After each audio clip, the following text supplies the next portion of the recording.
L'été arrive à grands pas et avec lui les grandes vacances qui nous pousseront peut-être à cheminer jusqu'à la mer, l'océan, des plans d'eau ou des piscines. Magnifiques, inspirants et ressourçants, ils ne sont pas pour autant sans risque pour les petits comme pour les grands. Et pour nous aider à avoir les bons réflexes, nous recevons Tatiana, formatrice à la protection civile de Saône-et-Loire. Bonjour Tatiana. Bonjour Sandra. Alors Tatiana, il faut tout d'abord savoir qu'on dénombre encore chaque année de nombreuses morts par noyade accidentelle et que la majeure partie concerne des adultes. À quoi faut-il penser avant de se jeter à l'eau ? Alors déjà, il va falloir regarder notre niveau de nage. Est-ce qu'on a des capacités à aller dans l'eau ? C'est déjà la première chose. Ensuite, préférer plutôt les endroits surveillés par du personnel de surveillance, des maîtres nageurs ou des sauveteurs aquatiques. S'informer sur les conditions de baignade, selon les drapeaux et la signalisation, donc aller se renseigner au poste de secours, sur la plage par exemple. Vérifier aussi la température de l'eau, ça on va en reparler, ça va avoir un lien avec les questions suivantes. Vérifier s'il y a des dangers dans la zone aussi, éviter l'alcool, s'assurer de sa condition physique et surtout pas de se surestimer dans le milieu aquatique. On fait attention également si on est près d'embarcation. Alors tout à fait, alors normalement on n'est pas censé être près des embarcations parce que dans les chenaux des embarcations, quand les bateaux rentrent et sortent du port, on n'a pas le droit de s'y baigner. Donc normalement on doit éviter d'être dans ces zones-là, évidemment c'est interdit, donc plutôt aller dans les zones de surveillance des plages. Autre accident fréquent qui survient pendant la période estivale, c'est ce qu'on appelle l'hydrocution. Est-ce que vous pouvez nous expliquer ce que c'est ? Alors tout à fait, alors l'hydrocution c'est un choc thermique dû au contact trop brutal du corps dans l'eau froide et qui peut souvent entraîner un malaise, une perte de connaissance et du coup potentiellement la mort par noyade. Donc l'idée c'est de rentrer progressivement dans l'eau, surtout après une exposition prolongée au soleil. Il y a des signes qui précèdent une hydrocution, on se rend compte qu'on en fait une ou ça arrive brutalement ? Alors ça peut arriver brutalement, mais il y a quand même des signes qui apparaissent, une sensation de chaleur intense alors même qu'on est déjà dans un milieu très chaud, une soif intense, on peut être très pâle, avoir des crampes, des vertiges, maux de tête et être un peu confus. Donc si on voit ces signes-là, il faut à tout prix sortir de l'eau tout de suite et aller vers le personnel de surveillance, les maîtres nageurs par exemple. Vous nous rappelez comment faire pour éviter cette hydrocution ? Ce serait mieux, oui, effectivement, ce serait d'entrer prudemment dans l'eau et surtout progressivement mouiller les différentes parties du corps. Si vous pratiquez une activité nautique comme les surfeurs, c'est de pratiquer en combinaison parce que c'est pas parce qu'on est sur un surf que justement on est protégé de ça. Notre corps va être chaud à l'air libre et l'eau risque d'être froide, donc l'hydrocution est aussi présente. L'idée c'est aussi de s'hydrater toute la journée, éviter les expositions longues au soleil et surtout pendant les pics de chaleur.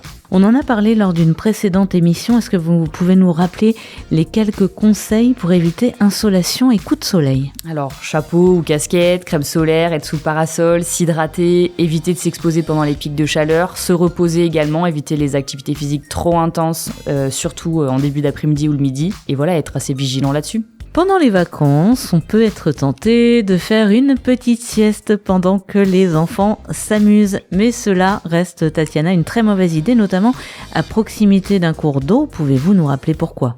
Alors, parce qu'un enfant doit toujours être sous surveillance, surtout dans un milieu aquatique. On peut même se noyer dans une pataugeoire. Donc vraiment, il faut toujours surveiller ses enfants. Et même s'ils savent nager, on ne sait pas. Un accident est très très vite arrivé. Il y a des endroits qui sont interdits de baignade. Évidemment, ce n'est pas pour rien. Quels peuvent être les cas d'interdiction, Tatiana ? Donc là, vous avez des panneaux en fait qui indiquent que la baignade est interdite. Si la baignade est interdite, c'est qu'il y a un danger potentiel dans l'endroit où il y a de l'eau. Donc c'est le maire de la commune, par exemple, qui prend la décision. Donc si c'est baignade interdite, c'est qu'il y a une raison, effectivement, un danger, et que si vous vous baignez, vous n'êtes pas en sécurité. Les méduses peuvent entraîner des blessures douloureuses, Tatiana. Est-ce qu'il faut consulter quand on a mal ? Est-ce que c'est grave ?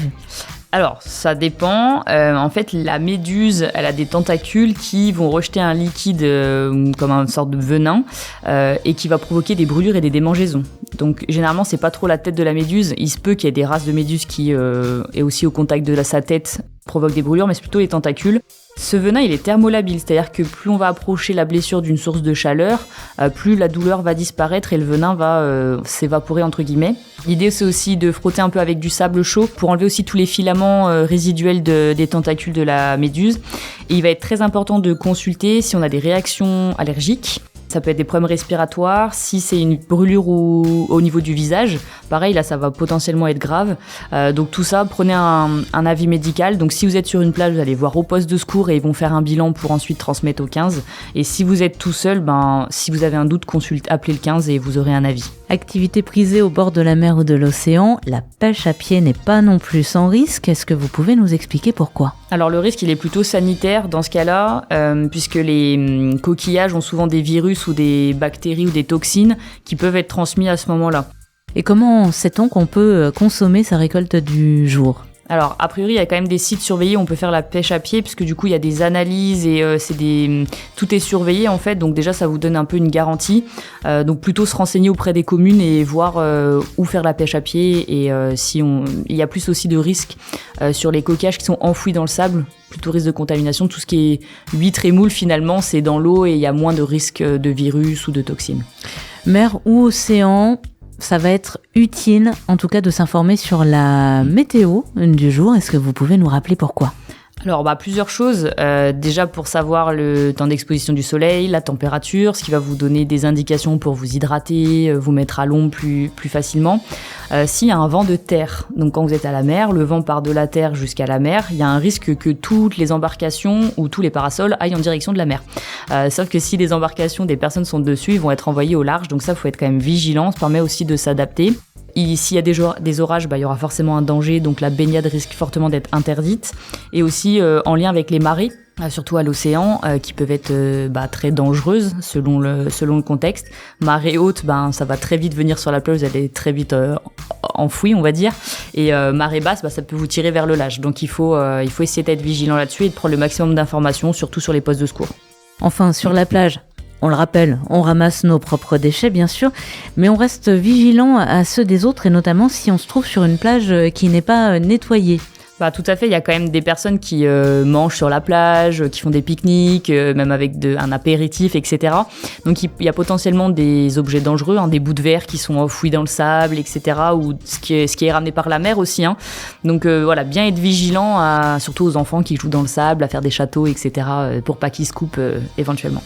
Merci beaucoup Tatiana, et à très vite pour d'autres conseils premiers secours et prévention avec la protection civile de Saône-et-Loire. Merci Sandra.